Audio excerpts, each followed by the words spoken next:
We learned today that the most powerful weapons in the world are suffering from years of neglect and mismanagement. Some of what we heard today about America's nuclear arsenal might seem comical if the stakes weren't so high.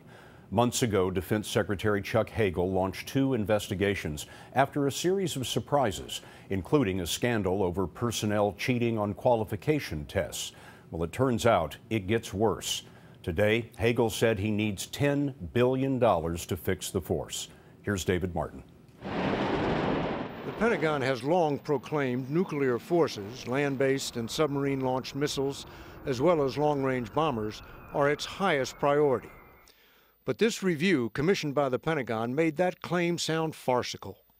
Consider this exchange with Defense Secretary Hagel about a ludicrous shortage of a specialized wrench used to attach nuclear warheads to missiles spread across bases in North Dakota, Montana, and Wyoming.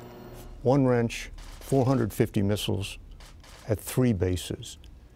Is that true? And if so, how did the air crews manage with just one wrench? It is true. It's reflective and indicative of a system that's been allowed to kind of slowly back downhill. Now, how did they do it? They did it by Federal expressing the one wrench around to each base. The report documents procedures that are so cumbersome and inefficient that overall risk to the mission increases. Units are undermanned, overworked, and undertrained. A submarine base in the state of Washington underwent 5 straight weeks of inspections. We spend more time proving we are doing our job right than actually doing our job, one crew member is quoted as saying.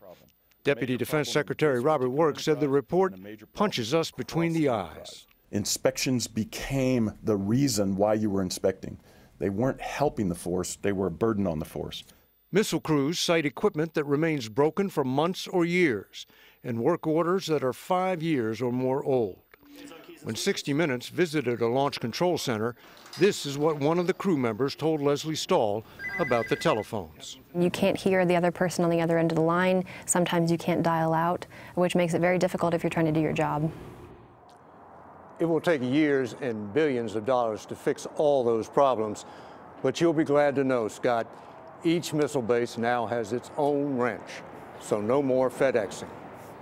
David Martin at the Pentagon for us. David, thank you.